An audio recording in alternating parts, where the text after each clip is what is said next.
केअरचं routine कुठल्या वयापासून follow करायला 10 वर्षापासून 100 वेळा तूप घोटून त्याचं लोशन अप्लाय केलं जातं. तूप खा म्हणजे तुला रूप येईल, पण तूप ऑइली स्किन साठी नाही लावायचंय. बर्फाच्या पाण्यामध्ये चेहरा डीप केला जातो, स्किन टाईट होते. घरात तुम्ही गॅस जवळ काम करत असाल, सनस्क्रीन लावून बसा. जिथे उजेड येतो UV रेज आतमध्ये येतात. तुरटी फिरवण्याचं प्रमाण सुद्धा वाढलं. 30 दिवस रोज तुरटीचा पॅक लावा, तुमचं पिगमेंटेशन गायब होईल. वेट वाईफने चेहरा क्लीन करणं, त्याच्यात अल्कोहोल असतं. अल्कोहोल तुमच्या स्किनला ड्राय करतं. डार्क सर्कल त्यातला सगळ्यात मोठा पार्ट आहे. तू त्या हळद बरोबर मध घालून तू अंडर आईजला लावू शकते. आणि जर आपल्याला कोलॅजन बूस्टर घ्यायचं असेल, आवळा आहे, शतावरी आहे, ब्राह्मी आहे. अक्रोडमध्ये पण खूप मोठ्या प्रमाणामध्ये कोलॅजन तयार करण्याची कॅपॅसिटी असते. कांदा, लिंबू, आलं डायरेक्ट काही लावू नकोस, सगळं इनडायरेक्ट लाव. व्हिटॅमिन ई चे कॅप्सूल पण वापरल्या जातात. तर अति तिथे माती. सध्या कोरियन स्किनचा फार ट्रेंड सुरू आहे. आपल्या इंडियामध्ये ग्लास स्किन अचीव्ह करणं इट्स रिअली टफ. जर तुझ्या रक्तात नाही तर अंगात कुठून येईल.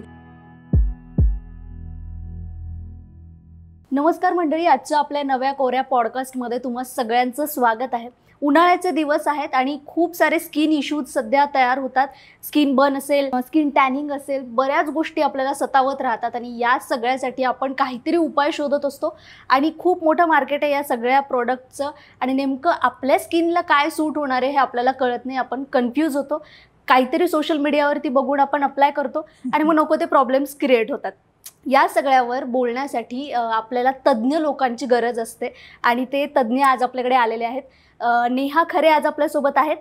ते सर्टिफाईड कॉस्मेटॉलॉजिस्ट आहेत आणि या सगळ्या विषयावर आज आपण त्यांच्याशी मनमोकळ्या गप्पा मारूयात आणि तुमचे सगळे गैरसमज दूर होतील. I hope. मॅडम, तुमचं आजच्या पॉडकास्टमध्ये खूप खूप स्वागत आहे. थँक्यू.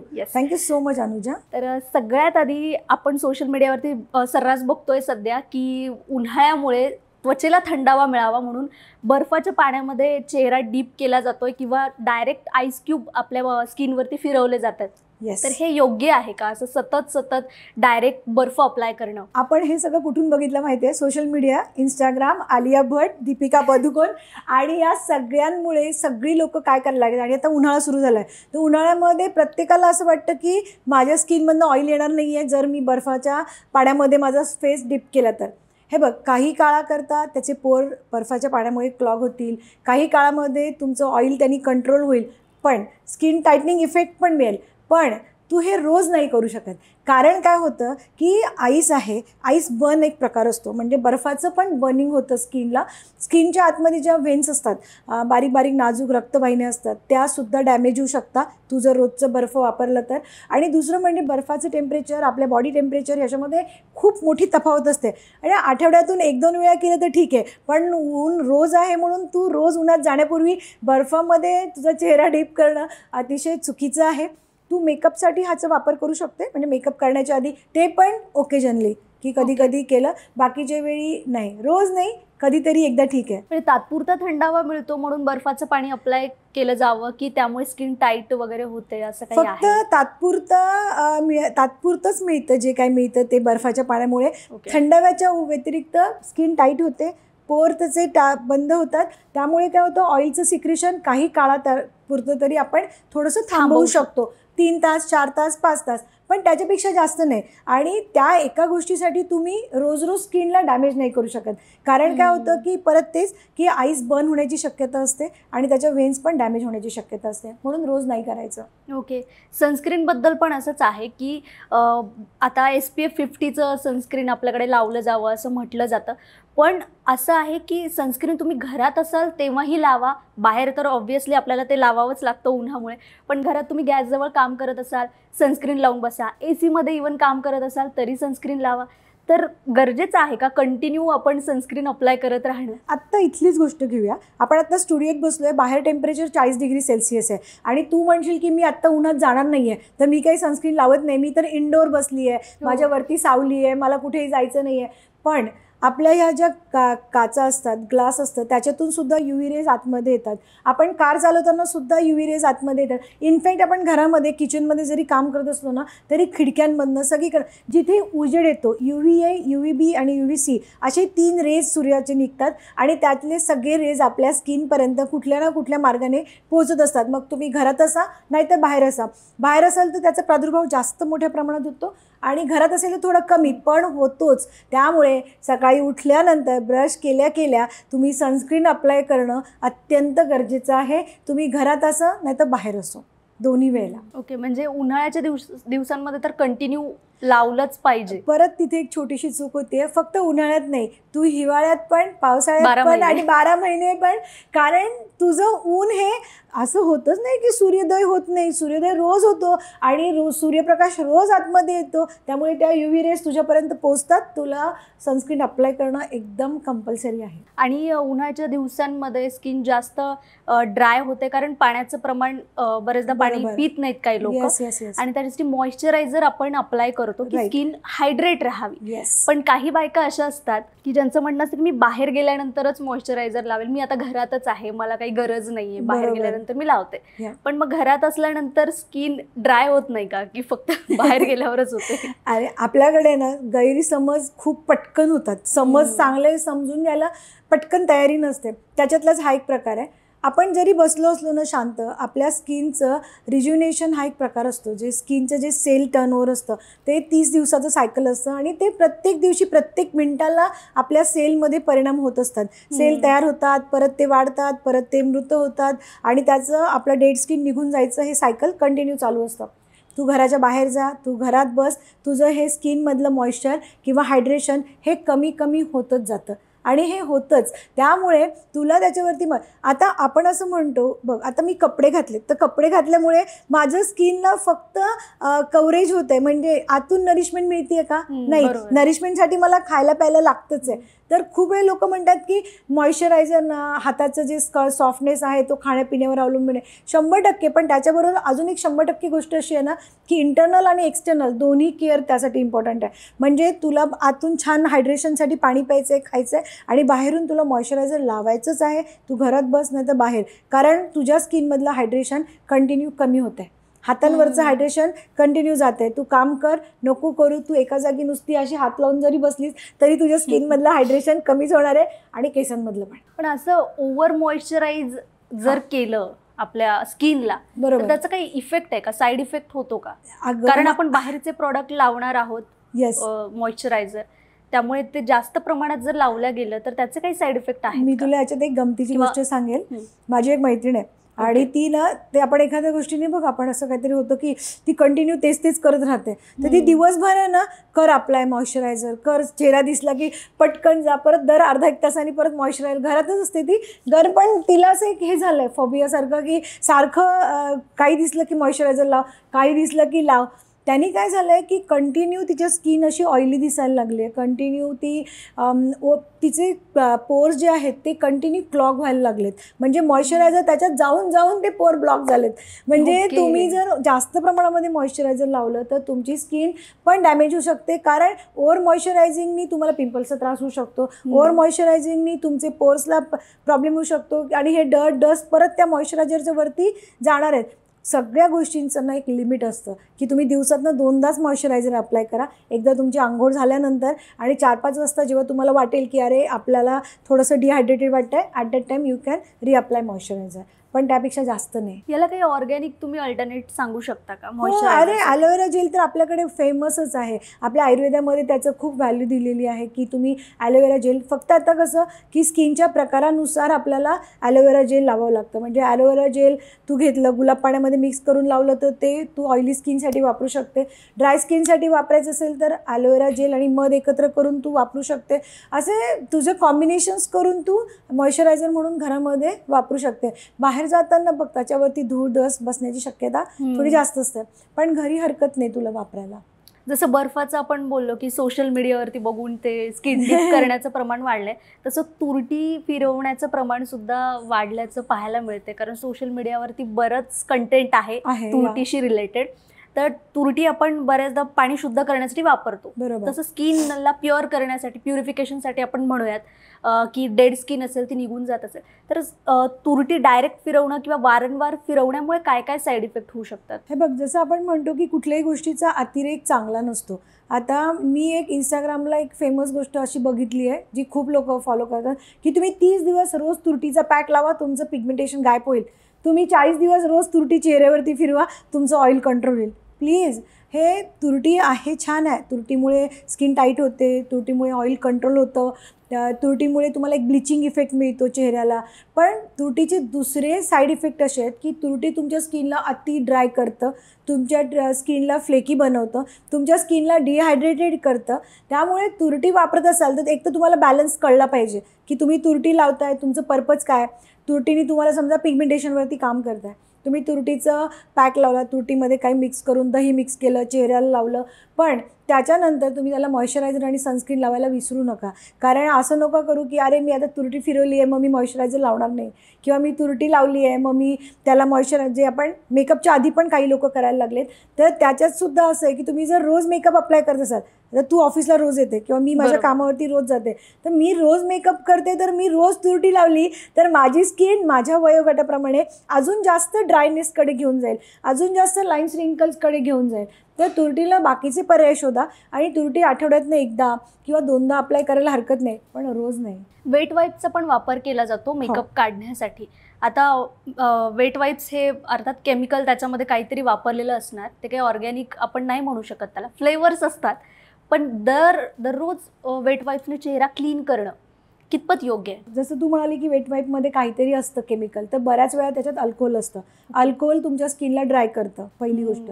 आणि वेट वाईपनी चेहरा, फक्त जो मेकअप आहे, आपण डबल क्लेन्झिंग करतो मेकअपच्या आधी नेहमी, तर मेकअप काढताना तू जर वेट वाईप वापरणार असेल तर वेट वाईपनी एकदा तुझा चेहरा क्लीन करून घे, आणि त्याच्यानंतर क्लेन्झर वापरायला विसरू नकोस. फक्त वेट वाईप लावून तू चेहरा क्लीन करण्याच्या भानगडीत पडू नको. त्याच्याबरोबर तुला दुसरं डबल क्लेन्झर हे वापरायचंच आहे. तू जर ते वापरलं नाही तर 100% त्या अल्कोहोलचे साईड इफेक्ट तुझ्या स्किनवरती होणार आहेत. आणि मेकअप आवडतो सगळ्यांना करायला, पण मेकअपच्या आधी स्किन खूप महत्त्वाची आहे. आपण मेकअप लावल्यानंतर मेकअप काढून टाकता येतो, पण स्किनच्या आतमध्ये जे प्रोडक्ट गेलेत, समजा स्किनच्या आतमध्ये काही पेनिट्रेट झालं तर ते तू बाहेर कसं काढशील, ते तुला साईड इफेक्ट देऊन जाईल. म्हणून कधी पण मेकअपच्या आधी प्रायमर लावतो, आणि प्रायमरच्या आधी जे पण स्किन केअर करतो किंवा आपण वेट वाईप्स वापरतो, हे आपण काळजीपूर्वक वापरलं पाहिजे. आणि वेट वाईप वापरणार असाल तर डबल क्लेन्स करा. अजून एक रील व्हायरल होत आहे, ते म्हणजे तूप जे आहे ते तूप घोटलं जातं, जवळपास 100 वेळा तूप घोटून त्याचं लोशन अप्लाय केलं जातं. तर तुपाचा काय फायदा होतो स्किनसाठी, आणि या लोशनचा स्पेसिफिकली? एक मराठीत म्हण आहे, तूप खा म्हणजे तुला रूप येईल. तूप रोज खाल्लं जातं, पण ते खरं पण आहे. मी तुला एक सांगू का, पण तूप ऑइली स्किनसाठी नाही लावायचं आहे. कारण तूप जर तू ऑइली स्किन किंवा कॉम्बिनेशन स्किनवरती लावलं तर त्यांनी परत पोर क्लॉग होतील आणि पिंपल्स वाढण्याचं प्रमाण जास्त होऊ शकतं. पण जर तुझा अट्टहासच असेल की नाही मला तूप लावायचंच आहे, तर तू जे दुसरं वाक्य मला म्हणालीस की 100 वेळा धुतलेलं तूप, शतधृत आपण असं म्हणतो की 100 वेळा धुवून घेतलेलं, आणि 100 वेळा तूप धुतलं ना की त्याचं लोशन फॉर्मॅटमध्ये तयार होतं. आपण घरी जे तूप वापरतो ते बघ, असं जरा घट्ट असतं आणि एकदम रवाळ असतं. पण तू जेव्हा ते 100 वेळा फिरवतेस, नॉर्मली तुझं फिरवतानाच बघितलं असेल, तर 100 टाइम्स केल्यानंतर आहे ना, त्याचं पाणी टाकून ते फिरवतात, तर ते स्वच्छ धुवून त्याचं लोशन तयार होतं. ते लोशन ऑइली स्किनला, कॉम्बिनेशनला सगळ्यांना चालतं, पण तूप हे छानच असतं. म्हणजे तूप लावून मी दर एक सांगेल की रोज आपण तिळाचे तेल खूप फेमस आहे आपल्या भारतामध्ये, तेल लावा आणि मग आंघोळ करा, अभ्यंग स्नान. मी सांगेल की तूप लावून पण आंघोळ कर, खूप सुंदर इफेक्ट मिळतो. आधी आंघोळीच्या आधी जर तूप लावलंस आणि नंतर आंघोळ केलीस, एक 7-8 दिवस करून बघ, तुला खूप छान वाटेल. फक्त थोडासा फ्रेग्रन्स येतो, पण ठीक आहे.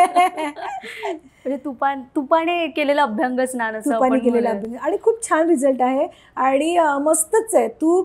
तुपाला काही हेच नाही, म्हणजे काय म्हणतात त्याला, एक्सलंट आहे. अल्टरनेट नाही, ते गेलंच पाहिजे स्निग्धतेसाठी. इव्हन तू रोज सकाळी उठून जरी 1 चमचा तूप खाल्लंस ना, अरे काय बिशत तू लवकर म्हातारी होशील. तू रोज 1 चमचा सकाळी तूप खा, एकदम फंटॅस्टिक. त्याच्याने तुझं कोलॅजिन मस्त बूस्ट होईल.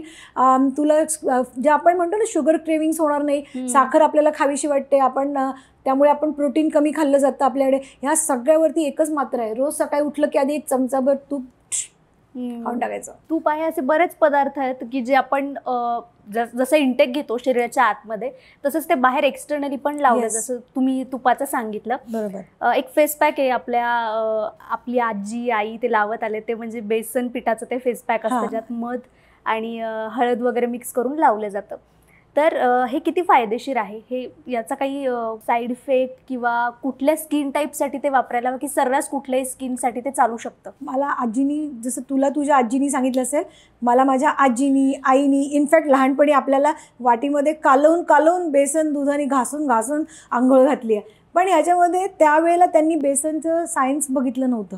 त्यांना त्यांच्या आजीनी सांगितलं असेल किंवा अनुभवाने त्यांनी ऐकलं असेल आणि या गोष्टी.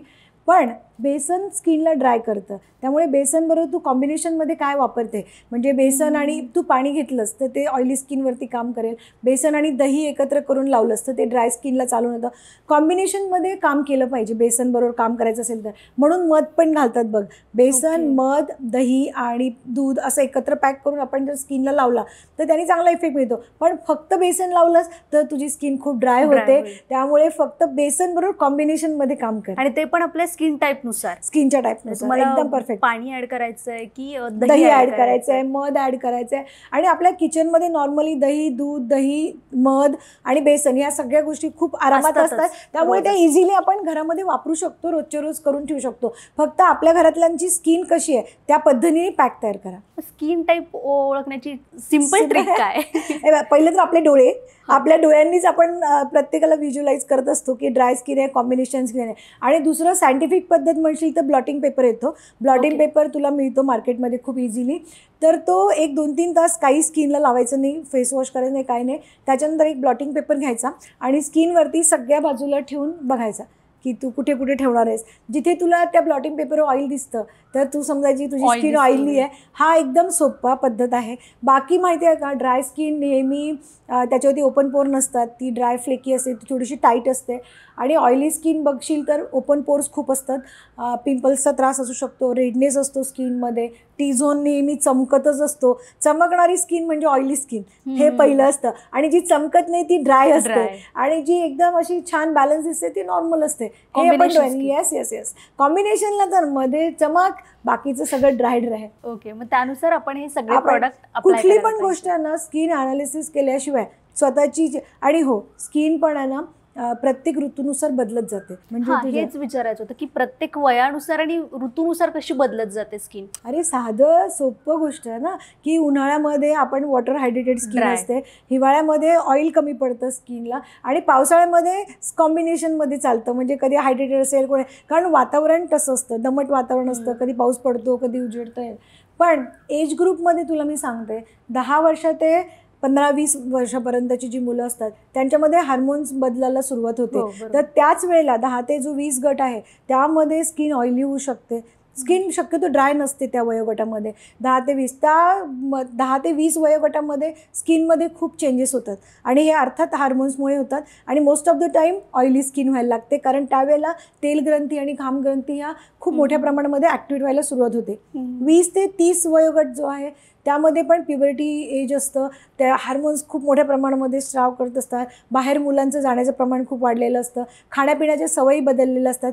त्या वयोगटामध्ये सुद्धा स्किन खूप बदलते. 30 ते 40 आपण ड्राय आणि मॅच्युअर्ड याच्याकडे जातो, तेव्हा आपल्या स्किनचं टेक्स्चर रफनेसकडे जातं. कोलॅजिनचं प्रमाण कमी व्हायला सुरुवात झालेली असते. कोलॅजिनचं प्रमाण कमी झालं की आपोआपच स्किनमध्ये इलॅस्टिसिटी कमी व्हायला लागते. त्यामुळे काय होतं की तुला एक डलनेस दिसायला लागतो, एजेड स्किन दिसायला लागते, म्हणजे बेजान स्किन आपण म्हणतो ना तशी वाटायला लागते. आणि मग आपल्याला स्किन केअरची खूप काळजी वाटायला लागते. 40 ते 50 एकदम एजेड मॅच्युअर्ड स्किन असते. So they need everything. त्यांना पाणी हवं, त्यांना तेल हवं, त्यांना कोलॅजिन हवं. त्या स्किनला जे पाहिजे ते तुम्ही द्या, ती स्किन ॲक्सेप्ट करत चालते. स्किन केअरचं रुटीन कुठल्या वयापासून फॉलो करायला पाहिजे? 10 वर्षापासून. 10व्या वर्षी. तसं तर आपण जन्म झाल्यापासूनच आपल्या घरामध्ये आपल्या स्किन केअरला सुरुवात होते. आपण लहान बाळाला आंघोळ करताना तेल लावून आंघोळ घालतो, त्याला मालिश करतो. मुलींना केस जास्त दिसायला नको म्हणून बघ बेसन, कणिक त्याचं त्याने मळ काढला जातो. असं नाही आहे की आपण स्किन केअर करत नाही. फक्त आपण प्रामुख्याने लक्ष द्यायला पाहिजे ना. तर 10-12 वर्षाचे झाले मुलं मुली की तेव्हापासून हे बघ, चांगली स्किन सगळ्यांना आवडते, वयोगट कुठलाही असो. म्हणजे माझा मुलगा 24 वर्षाचा आहे, तो दिवसातनं 24 वेळा आरशात बघतो. म्हणजे मुली, आपण असं म्हणतो की मुलं मुली, पण सगळ्यांना चांगली स्किन आवडते. तर वयाच्या 10व्या वर्षापासूनच आपण स्किनची जर चांगली काळजी घ्यायला लागली, सायंटिफिक काळजी घ्यायला लागली, तर आपल्याला पुढे होणारे जे त्रास असतात ते, म्हणजे आपण म्हणायचं ना की आपली आजी खूप सुंदर होती त्या वयात, पण असं प्रत्येकीच्या बोलण्यात येतं. आपण का नाही होत? आपल्याला एवढं स्ट्रेस आहे, आपण त्यांनी एवढं स्ट्रेसफुल लाईफ गेलेलंच नाही आहे, त्या बरोबर. एवढ्या आपले इतके एक्सपोज नव्हतं त्यांना. त्यामुळे तुम्ही जर स्वतःच्या स्किनची काळजी घेतली रुटीनमध्ये तर काही हरकत नाही.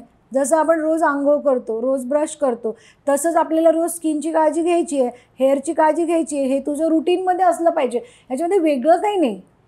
रुटीनमध्ये चेंज कर तुझ्या. उलट आता तर स्क्रीन टाइम जास्त वाढला, त्यामुळे फार लवकर स्किन प्रॉब्लेम्स तयार व्हायला लागले. डार्क सर्कल त्यातला सगळ्यात मोठा पार्ट आहे. तू मगाशी मला एक प्रश्न विचारला होतास, त्याला मी इथे कनेक्ट करते की घरात बसून पण आपल्याला सनस्क्रीनची गरज पडते का? घरात बसून पण आपण 100 वेळा मोबाईल हातात असतो आपल्या, आणि मोबाईल, TV, लॅपटॉप सगळं आपण बघत असतो, आणि त्याच्यातनं ब्ल्यू कलरचे जे रेज आहेत ते आपल्याला कंटिन्यू आपल्याला मिळत असतात, आणि ते खूप पिगमेंटेशनला कारणीभूत आहेत. त्यांनी पिगमेंटेशन, अनइव्हन स्किन टोन हा खूप वाढतो. मग त्याला पर्याय नाही आपल्याकडे, मग त्यापेक्षा सनस्क्रीन लावलं तर ते त्याचा इफेक्ट तरी कमी करेल. ऑर्गॅनिकली काय प्रोडक्ट आहेत किंवा घरात कुठले असे इन्ग्रेडियंट्स आहेत की जे आपल्या पिगमेंटेशनसाठी म्हणूयात किंवा मग डार्क सर्कलसाठी उपयोगाचे ठरू शकतात? हे बघ, हळद खूप छान आहे. आता हळदीमध्ये ना पिवळा रंग येतो हळद लावल्यानंतर, त्यामुळे लोकांना नको वाटतं की नको पिवळं लवकर निघत नाही. तर हळद भाजून घ्यायची, आणि हळद भाजली ना की ती ब्लॅक कलरमध्ये फॉर्म होते. आता अगदी सोपं घेतलं ना तर तुझ्याकडे आप्पे पात्र असतं बघ घरामध्ये, त्याच्यात तुझं चमचा हळद टाकून ती जर भाजत ठेवलीस ना ती प्रॉपर ब्लॅक टर्न होते. एका डबीमध्ये भरून ठेव, आणि मग तू त्या हळदबरोबर मध घालून तू अंडर आईजला लावू शकते. मंकी माउथ पॅचेस येतात त्याला लावू शकते. कधी कधी मानेला काळं येतं तिथे लावू शकते. ढोपराला लावू शकते.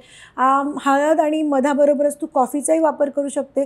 कॉफीचे ग्रॅन्युल्स खूप स्टिम्युलेट करतात, आणि स्किनवरती त्याचे स्क्रब खूप छान. आता बघ, उन्हाळ्यामध्ये टॅनिंग खूप होतं, तू बॉडी स्क्रब करू शकते. साखर घेतली, त्याच्यामध्ये कॉफी टाकली, थोडंसं ॲलोवेरा जेल मिक्स केलं, आणि त्याचा छान तू स्क्रब तयार केला आणि पूर्ण बॉडीसाठी वापरला, तुझं बॉडीचं टॅनिंग निघतं. जायफळ आहे, जायफळ अतिशय सुंदर आहे. ज्येष्ठमधाची पावडर आहे. ज्येष्ठमधाची पावडर फक्त वापरताना कशी, ऑइली स्किन असेल तर पाण्यात वापर, आणि जर तुझी स्किन ड्राय स्किन असेल तर दह्यामध्ये वापर. जायफळाने काय होतं? अरे, गोरे पण येतं, पिगमेंटेशन कमी होतं. जायफळ खूप सुंदर आहे. म्हणजे जायफळामध्ये इतकं स्ट्रॉंग असं अँटी पिगमेंटेशन, आपण जे म्हणतो ना की डिपिगमेंटिंग एजंट आहे, ते त्या पिगमेंटेशनला खूप मोठ्या प्रमाणात कमी करतं. त्यामुळे जायफळ, पण जायफळ आहे ना इरिटेटिंग पण आहे. जर आती लावलं आणि घेतलं जायफळ आणि तू अर्ध जायफळ उगाळत बसली तर असलं नाही चालणार. तुला अगदी कमी प्रमाणामध्ये अंदाज घेऊन, आणि आधी पॅच टेस्ट घे की तुझ्या स्किनला किती सहन होत आहे. ते डायरेक्ट अप्लाय करायचं असतं? नाही, उगाळून दुधात उगाळून लावू शकते. येस, खूप छान. आणि पण फक्त परत तेच पॅच टेस्ट कर, कारण जायफळ कधी कधी कोणाला इरिटेशन देऊ शकतं. तुम्ही मगाशी बोलता सांगितलेत की कोलॅजिन आपल्या स्किनसाठी खूप जास्त महत्त्वाचं आहे, पण कोलॅजिनचे काही केमिकल प्रोडक्ट पण मार्केटमध्ये आहे ज्यात कोलॅजिन आहे. पण आमच्या ऑडियन्सला सांगा की ऑर्गॅनिक जर आपल्याला कोलॅजिन बूस्टर घ्यायचं असेल तर त्याच्यासाठी कुठले इन्ग्रेडियंट आपण घ्यायला हवेत? कोलॅजिन तर सगळ्यात इम्पॉर्टंट भाग आहे चांगल्या स्किनसाठी, चांगल्या हेअरसाठी, सगळं चांगलं होण्यासाठी कोलॅजिन एकदम महत्त्वाचं आहे. पण मग आता कोलॅजिन नॅचरली आपली बॉडी तयार करत असते. निसर्गानेच आपल्या शरीराची अशी संरचना केलेली आहे की कोलॅजिन इनबिल्ट तयार होतं. आपण वरनं कोलॅजिन प्यायलं, कोलॅजिनचे टॅबलेट खाल्ल्या किंवा काही केलं तरीसुद्धा नॅचरली आपण बूस्ट करण्याकरता, कोलॅजिन वाढवण्याकरता आपल्याला ऑर्गॅनिक गोष्टींची हेल्प खूप मदतीची ठरते. आता त्यामध्ये कसं होतं बघ, आवळा आहे, शतावरी आहे, ब्राह्मी आहे, त्याच्यानंतर अक्रोड आहे. अक्रोडमध्ये पण खूप मोठ्या प्रमाणामध्ये कोलॅजिन तयार करण्याची कॅपॅसिटी असते. या सगळ्या गोष्टी आपण नियमितपणे खाल्ल्या प्यायला. लिंबू आहे, आपण ह्या जर रोज खाल्लं ना तर याने आपलं कोलॅजिन नॅचरली बूस्ट होतं, नॅचरली तयार व्हायला मदत होते, आणि याच्या ॲप्लिकेशनमुळे पण स्किनला खूप फायदा होतो. सो हे ऑर्गॅनिकली आता एक आहारात काय म्हणजे फूड फ्रूट काय म्हणत तुला माहिती आहे का, सध्या हळद खूप मिळते, ओली हळद. ओके, ओली हळद, त्याच्यानंतर गाजर खूप मोठ्या प्रमाणात मिळतं, आपण बीट मिळतं. तू त्याचा एक शॉट तयार करू शकते. रोज सकाळी उठलं की एक आळ्याचा तुकडा, एक हळदीचा, ओल्या हळदीचा तुकडा घेतला, त्याच्यानंतर थोडंसं बीट टाकलं, गाजर टाकलं, आणि त्याचं मिक्सरमधून ज्यूस काढलं तर ते तुला कोलॅजिनला एवढं बूस्ट करतं. आवळा पण त्याच्यात टाकू शकते. या सगळ्यामुळे तुला नॅचरली कोलॅजिन मिळतं, तुला बाहेरच्या कोलॅजिनची गरज पडत नाही. सध्या कोरियन स्किनचा फार ट्रेंड सुरू आहे सध्या, Yes. की कोरियन मुलींची स्किन फार ग्लासी असते, चमकदार असते, त्यावर ग्लो जास्त असतो. आणि ते आपण फॉलो करण्यासाठी सोशल मीडियावरती जे फिरते ते सांगते की तांदळाचं पाणी वापरलं Yes. जातंय कोरियन हो. स्किनसाठी. आणि दुसरी मेथड म्हणजे ती केमिकली आपण फॉलो करतो आहोत, Yes, yes, ट्रीटमेंट वगैरे घेऊ. तर या कोरियन ग्लासी स्किन व्हावी यासाठी मग ऑर्गॅनिक मेथड चांगली आहे की जी केमिकली आपण फॉलो करतो आहोत ती ट्रीटमेंट चांगली आहे? हे बघ, आपल्या जसं कोरियन ग्लास स्किन ही त्यांच्याकडच्या वातावरणामध्ये, त्यांच्याकडच्या खाण्यापिण्याच्या सवयी आणि त्यांच्याकडे पिगमेंटेशन स्किनला एवढं होतच नाही जेवढं आपल्या एशियाचे जे देश आहेत, आपल्या भारत, पाकिस्तान, बांगलादेश या इकडचे जे देशांमधल्या आपल्या एशियन लोकांना जेवढ्या प्रमाणामध्ये पिगमेंटेशन होतं त्याच्यावरती जर आपल्याला कोरियन ग्लास करायचं असेल म्हणजे त्यांचे प्रोडक्ट्स वापरून, तर त्यांच्याकडे त्यांनी हायड्रेशनला 1 नंबर दिलेलं आहे. ओके, आपल्याकडे आपण गोरेपणाला 1 नंबर देतो की माझी स्किन ड्राय असेल तरी चालेल पण मी गोरी पाहिजे. तर ते तसं न करता तू जर हायड्रेशनसाठी कोरियन वापरशील ना तर पूर्ण जगात 1 नंबर आहे. आता ह्याच्यामध्ये राईस वॉटरमध्ये असतं व्हिटॅमिन बी. आता व्हिटॅमिन बीमुळे काय होतं की ऑलमोस्ट आपले पोअर टाईट होतात, स्किनला छानपैकी हायड्रेशन मिळतं, कोलॅजिन वाढायला मदत होते. Rice water is a fantastic toner also. त्याच्यानंतर त्याच्यामध्ये बऱ्याच अशा गोष्टी आहेत ज्या अँटी एजिंगसाठी उपयोगी आहेत. राईस वॉटर झालं, मग स्नेल मुस्लिन आलं. स्नेल मुस्लिन म्हणजे गोगलगाईचा स्राव. आता गोगलगाईच्या स्रावामध्ये एवढ्या मोठ्या प्रमाणात हायड्रेशन आहे ना की आपल्याकडे ॲलोवेरा जेल आपण वापरतो ना त्याच्यापेक्षा कितीतरी पटीने स्नेल मुस्लिनच्या स्रावामध्ये पण हे आहे म्हणजे हायड्रेशन आहे, ते तुम्ही वापरू शकता.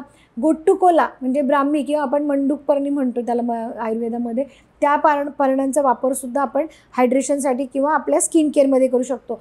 जिनसिंग, शतावरी आहे, अश्वगंधा आहे, त्या लोकांनी तेच वापरलं आहे. आपल्याकडे आपल्या आयुर्वेदाप्रमाणे त्याची जी नावं आहेत ती सगळी मार्केटमध्ये उपलब्ध आहेत. म्हणजे अश्वगंधा, शतावरी, ब्राह्मी, राईस वॉटर म्हणजे आपल्याकडे असलेला राईस, त्यानंतर आलं किंवा जिनसिंगचा आल्याचाच एक प्रकार आहे. या सगळ्या गोष्टीचा तू जर वापर केला तर हे शेवटी काय कोरियनच आहे ना, पण आपल्या इंडियामध्ये पण हे पदार्थ वापरले जातात. ते तू रेग्युलरली वापर. तुझी स्किनसुद्धा, मी ग्लास स्किन नाही म्हणू शकत कारण आपल्या इंडियामध्ये ग्लास स्किन अचीव करणं इट्स रिअली टफ. मग तू केमिकल ओतलं जरी तर ते म्हणतात की जर तुझ्या रक्तात नाही तर अंगात कुठून येईल. आपल्या जीन्समध्येच तेवढा गोरेपणा आणि ग्लास स्किनचा नितळपणा नाही आहे, त्यामुळे दिसणार नाही. बरोबर. आणि आता आलं तुमच्या बोलण्यात आलं मगाशी, कांदा, लिंबू, आलं असे जे काही घरगुती आपले मसाल्याचे पदार्थ आहेत चला पण होणार ते सुद्धा डिरेक्टली अप्लाय केलं जात आहे सध्या. तर हे असं आता हे उग्र पदार्थ आहेत, फार हेवी आहेत आणि ह्याचे डिरेक्टली अप्लाय करणं कितपत योग्य आहे? लिंबू डायरेक्ट लावणं अजिबात चांगलं नाही आहे. लिंबाचा pH हा 2 असतो, तो सुपर ॲसिडिक आहे. लिंबू डायरेक्टली लावलंस तर तुझी स्किन डॅमेज होते. कांद्याचा रस डायरेक्टली जर तू लावला, कांद्यामध्ये मोठ्या प्रमाणात सल्फर असतं, कांदा खूप स्ट्रॉंग ॲसिडिक आहे, तू तुझ्या स्किनवरती किंवा स्काल्पवरती डायरेक्ट लावला तुला प्रॉब्लेम होऊ शकतो. डायरेक्ट काही लावू नकोस, सगळं इनडायरेक्ट लाव. इनडायरेक्ट म्हणजे कसं? लिंबू तू डायरेक्टली न वापरता दह्यामध्ये लिंबाचा रस घाल, तो अप्लाय कर. किंवा तू एखादा फेस पॅक बनवला त्याच्यात 2 ड्रॉप तू लिंबू रस टाक, तो अप्लाय कर. त्याला डायल्यूट करून डायरेक्ट वापरलास तर प्रॉब्लेमॅटिक आहे. इवन कांद्याचा रस पण, कांदा तू डायरेक्टली लावलास तुला प्रॉब्लेम होणारच. पण तू कांद्याचा रस दह्यामध्ये पडला, आपल्या दुधामध्ये घातला किंवा अजून वेगवेगळ्या आपले इन्ग्रेडियंट्स जसं मध आहे, मधामध्ये मिक्स करून लावला तर त्याचा फायदा होईल. आता आलं आहे, आलं अँटीबॅक्टेरियल आहे. आल्यामुळे तुला डायरेक्टली पिंपल्सवरती त्याचा खूप छान परिणाम होतो. पण आलं जर तू डायरेक्ट वापरलंस तर मग प्रॉब्लेम होईल. म्हणून मग आल्याचा रस काढून घे आणि त्याला एक मीडियम घे. मग बेसन घे, बेसननी ड्रायनेस येतो, तू बेसनमध्ये आल्याचा रसचे ड्रॉप टाक आणि लाव, तर तुला फायदा होईल. व्हिटॅमिन ईचे कॅप्सूल पण वापरल्या जातात स्किनसाठी, खूप छान स्कॅल्पसाठी वापरल्या एकदम छान असतात. व्हिटॅमिन ईच्या कॅप्सूल या नरिशिंगसाठी खूप छान आहेत. तू तुझ्या कुठल्याही म्हणजे अगदी कोकोनट ऑइलनी तुझं मसाज करणार असेल, तू एक कॅप्सूल त्याच्यात ओतली आणि मग त्यांनी स्काल्पला मसाज केला, तुला 100% फायदा होतो. पण असं पण म्हटलं जातं की जास्त प्रमाणात व्हिटॅमिन ई घेऊ नये, मध्ये थोडा गॅप असावा जर तुम्ही रेग्युलर वापरणार असाल. पण असं सगळ्याच गोष्टींच्या बाबतीत म्हटलं जातं, अति तिथे माती. तुम्ही एकच कॅप्सूल वापरा ना, तुम्हाला रात्रीतनं तर केस तुमचे कमरेपर्यंत होणार नाहीयेत. सो डोंट अप्लाय की तुम्ही 5-6 कॅप्सूल नाही, जे प्रमाण सांगितलंय. आणि हल्ली तुमच्या हातामध्ये मोबाईल असतो, प्रत्येक गोष्ट तुम्ही कन्फर्म करा आणि जे सांगताय त्याचं सायंटिफिक प्रूफ एव्हिडन्स असल्याशिवाय ती गोष्ट करू नका. आणि जितकं प्रमाणात सांगितलं तेवढंच करा, अति करूच नका. त्याचाही काहीतरी वेगळा साईड इफेक्ट होतोच. येस, ऑर्गॅनिक असो नाहीतर केमिकल, अति करायचंच नाही. बॅलन्समध्ये करायला शिक. सध्या ट्रेंडमध्ये hydra facial. Yes. Regular facial तर आपल्याला सगळ्यांना माहितीच आहे, पण हो. हायड्रा फेशियल थोडं जास्त ट्रेंडवरती आहे. येस. तर ते किती गॅपनी करायला पाहिजे किंवा कुठल्या वयोगटासाठी हायड्रा फेशियल की सर्रास कुणीही करू शकतो? हायड्रा मशीन आम्ही सलॉन्समध्ये तर ॲज अ ब्युटी ट्रीटमेंट वापरतो किंवा डॉक्टर लोकांकडे पण ते ॲज अ कॉस्मेटिक ट्रीटमेंट म्हणून केलं जातं. हायड्रा फेमस होण्याचं कारण काय की जे टप्पे होते ना, म्हणजे आपण जे फेशियल करताना क्लेन्झिंग, स्क्रबिंग, मसाज क्रीम आणि पॅक आणि हे सगळे असे वेगवेगळे सिरम पेनिट्रेशन, या सगळ्या गोष्टी मशीनच्या मदतीने या सगळ्या केल्या जातात. त्याला हायड्रामध्ये हे एक कॉम्पॅक्ट मशीन आहे ज्याच्यामध्ये या सगळ्या ट्रीटमेंटसाठी वेगवेगळे नॉब दिलेले आहेत आणि त्यांनी सिरम पेनिट्रेशनचं प्रमाण खूप जास्त चांगलं इफेक्टिव्ह आहे. त्यामुळे हायड्राचा 100% इफेक्ट छान आहे. त्यामुळे प्रत्येक स्किनसाठी स्किन ॲनालिसिस करून प्रॉपर प्रोडक्ट निवडून जर आपण हायड्रा केलं तर 100% त्याचा फायदा होतो. सेन्सिटिव्ह स्किनवाले करू शकतात? 100% करू शकतात. तू प्रोडक्ट काय निवडते हे खूप इम्पॉर्टंट आहे. मशीन तर एक नंबरच आहे, पण त्या मशीन बरोबर तुझं प्रोडक्ट सुद्धा तेवढंच महत्त्वाचं आहे. त्यामुळे तू प्रोडक्ट निवडताना व्यवस्थित काळजी घेतली पाहिजे. ते या फेशियलमध्ये असं म्हणतात की स्किन एक्सफोलिएट होते, स्किनचं टॅनिंग काढलं जातं, स्किन क्लीन होते. येस, स्किन डीपली क्लीन होते, एक्सफोलिएट होतं, त्याच्यामध्ये इन्फ्युजन होतं. आपण जे हवं ते सिरम्स त्याच्यामध्ये पेनिट्रेट करू शकता. आणि शेवटी आपण LED लाईट लावतो. वेगवेगळे LED थेरपीचे लाईट्स असतात ज्यांनी तुम्हाला लाईट थेरपी वापरली जाते आणि त्यांनी फंटास्टिक रिझल्ट येतो. पण त्याने काही काय म्हणत साईड इफेक्ट वगैरे होत नाही, काही सुरकुत्या किंवा रॅशेस येणं? नाही नाही नाही. हे मशीन मुळामध्ये अँटी एजिंगसाठी पण वापरलं जातं. हे यंग मुलं मुलींना पण, हे 20-25 वर्षापासून ते 25 ते तुम्ही 70 वर्षापर्यंत सगळ्यांना हे आरामात वापरू शकता. आता 40 नंतर स्किन ट्रीटमेंट कुठल्या घ्यायला पाहिजेत किंवा कुठल्या टाळायला पाहिजे? हे बघ, कारण अँटी एजिंगचं तुम्ही म्हणालात, स्किन केअर आपण जरी रुटीनमध्ये पाळलं ना तरी 40 नंतर वयामुळे म्हणा किंवा आपलं कोलॅजिन इतक्या मोठ्या प्रमाणामध्ये कमी होतं. जसं मी तुला मगाशी सांगितलं की तू फक्त पिऊन तुझं कोलॅजिन वाढणार नाही आहे, तर तुला त्याला स्टिम्युलेट करायला लागतं. म्हणजे तुला त्याला पुश करायला लागतं. बॉडीला पण सांगायला लागतं की अजून कोलॅजिन तयार कर तयार कर तयार कर. आता ह्याला तर आपण धक्का मारून तर नाही करू शकत ना. सो वी नीड काही मशीन ट्रीटमेंट्स आहेत, जसं मायक्रो निडलिंग आहे, लेझर्स ट्रीटमेंट्स आहेत किंवा त्याच्याबरोबर मायक्रोडर्माब्रेशन आहे, हायड्रा फेशियल आहे, नंतर केमिकल पील्स आहेत वेगवेगळ्या. की या सगळ्या ट्रीटमेंटमुळे काय होतं की तुझ्या स्किनची कॅपॅसिटी वाढते, तुझं कोलॅजिन प्रमाण जे बॉडीमध्ये तयार व्हायचं प्रमाण वाढतं आणि एकदा का हा प्रमाण वाढलं की ऑब्व्हियसली त्याचा एंड रिझल्ट हा चांगली स्किनच असतं. एज आपण कमी, आपण असं म्हणता नाही येणार की एज टाळू शकतो, पण एज आपण थोडंसं प्रोलॉंग करू शकतो, थोडंसं लांबणीवरती टाकू शकतो. अँटी एजिंगसाठी फेस योगा पण सध्या फार सांगितला जातोय की तुम्ही जर फेस योगा केला तर तुमची स्किन टाईट राहील, अशी खाली लोंबकळणार नाही. येस, फेस योगामध्ये 2018 एक असं सायंटिफिक इव्हिडन्स आलेला आहे की ज्याच्यामध्ये 6 महिने तुम्ही कंटिन्यू फेस योगा केलं तर तुमचा फेसचा मसल टोन चांगला होऊ शकतो. या फेस योगामध्ये तुझं सातत्य खूप इम्पॉर्टंट आहे. त्याच्यामध्ये ब्लड सर्क्युलेशन वाढतं, लिम्फॅटिक सिस्टीमनुसार तू मसाज करतेस किंवा त्या योगा किंवा ती जी एक्सरसाइज आहे योगाची ती करतेस. फेस योगा आपण एका एक्सरसाइजचाच पार्ट म्हणूया. ती केल्यानंतर तुझा मसल टोन चांगला होतो आणि ते लिम्फॅटिक ड्रेनेजच्या पॉईंटनी केलं की तुझ्या स्किनमधलं लिम्फ बाहेर टाकलं जातं, टॉक्सिन्स बाहेर टाकतं आणि तुला चांगला एफर्ट्स मिळतो. करायला हरकत नाही, पण सातत्याने केलं तर त्याचाही फायदा आहे. त्याचा फायदा आहेच. स्किन केअर करणाऱ्यांसाठी सगळ्यात जिव्हाळ्याचा प्रश्न म्हणूयात आपण या गोष्टीला की ब्लॅक हेड्स फार येतात आणि परत परत येतात रिमूव्ह केल्यानंतर. यासाठी काय सांगाल तुम्ही यावर? हे बघ, तेलग्रंथी आणि घामग्रंथी प्रत्येकाच्या शरीरामध्ये आहेत आणि जोपर्यंत त्या आहेत तोपर्यंत ब्लॅक हेड व्हाईट हेड्स होणारच आहेत. कारण त्या रोजच्या रोज स्राव हे करतात. परत आपली डेड स्किन, डेली तुझी डेड स्किन येत असते, रोज काही ना काहीतरी निघत असतं, त्याच्यात तुझं तेल येतं स्किनमधनं बाहेर, ऑइल येतं, घाम येतं आणि त्याच्यावरती ते जर तू रोजच्या रोज नाही क्लीन केले तर त्याचे आधी व्हाईट हेड होतात, मग त्याचे ब्लॅक हेड होतात कारण ऑक्सिडेशन होतं उन्हामुळे आणि हे ऑक्सिडेशन झालं की ते ब्लॅक हेड व्हाईट हेड्स तुला त्रास द्यायला लागतात. त्यामुळे रोजच्या रोज केअर करणं गरजेचं आहे. ऑर्गॅनिक म्हणशील तर मध, साखर आणि लिंबू असं तिघं एकत्र करून तू जर स्क्रबिंग केलं तर खूप फंटॅस्टिक रिझल्ट येतो. त्याच्यानंतर दुसरं उडीद डाळ असते ना आपली, उडीद डाळ घेतली आणि थोडंसं बेसन पीठ घेतलं, तांदळाचं पीठही तू घेऊ शकते जसं तुझं चॉईस असेल आणि गुलाब पाण्यात मिक्स करून त्याचं जर स्क्रब करून तू नाकाला किंवा जिथे जिथे तुला ब्लॅक हेड्स असतील तिथे लावलंस तर तुला फंटॅस्टिक रिझल्ट मिळतो. आणि हे केमिकल स्क्रबपेक्षा कितीतरी पटीने चांगले आहेत. कारण केमिकल्स जेव्हा तू स्क्रब वापरते तेव्हा ते तुला हानिकारक तुझ्या स्किनला डॅमेज करतात, पण हे उडदाचा आणि तांदळाच्या पिठाचा स्क्रब, मध, हनी आणि लिंबाचा स्क्रब हा तुझ्या स्किनला बिलकुल डॅमेज करत नाही. त्यामुळे पोर्स क्लीन करणं ही तुझी जबाबदारीच आहे. आणि घाम येत राहणार, स्किनमधनं पण ऑइल येणार, तुला ब्लॅक हेड्स व्हाईट हेड्स नेहमी होणार, ते क्लीन करत राहा. ते परमनंट त्याच्यावर काही परमनंट सोल्युशन ते आपल्याला परत परत आणि म्हणून ते डेली, मी तुला मगाशी सांगितलं तसं, सातत्य आणि सवय हे दिसलं की काढून टाक. बरोबर. आणि दुसरा एक प्रश्न म्हणजे ज्या लोकांना मी म्हटलं की केमिकल प्रोडक्ट वापरायला आवडत नाही, ते फेशियल करण्याचं सुद्धा टाळतात. मग अशा लोकांना काय सांगाल, फेशियल करणं खरंच गरजेचं आहे की आपण त्याला एक साईड ऑप्शन म्हणून बघूयात की स्किन केअरसाठी करायला हवं? हे बघ, जेव्हा तू आजारी पडतेस ना, तेव्हा तू तुझ्या जेवणामध्ये बदल करतेस, माहिती आहे ना, की जेव्हा तू रोजचं जे खात असशील ते जर तुझ्या शरीराला चांगलं पोषक तत्व देत नसेल तर मग तू डॉक्टरांकडे जातेस, ते तुला खूप साऱ्या गोष्टी देतात, औषध देतात, त्याबरोबर आहारामध्ये बदल करायला सांगतात आणि तू घेते. जेव्हा तुझ्या लक्षात येतं की तुला अँटी एजिंगचा प्रॉब्लेम होतोय, तुझ्या स्किनला काहीतरी कमी पडतंय, at that time you need a good facial. मग फेशियलमध्ये ना ह्या सगळ्या प्रोसेस होतात ज्या तू घरी रोजच्या रोज नाही करत. म्हणजे क्लेन्झिंग करणं, डीपली क्लीन करणं, त्याला जे स्किनच्या प्रकारानुसार सिरम पेनेट्रेट करणं, प्रॉपर 20 मिनटं मसाज केलं की तुझं डिटॉक्सिफिकेशन होतं स्किनचं, जे तू रेग्युलरली घरी मसाज करू नाही शकत, तुला तेवढं वेळ नसतो टॉक्सिन्स बाहेर काढायला. आणि त्याला एक ती पद्धत आहे, त्याच्या मागे फेशियल एक सायन्स आहे.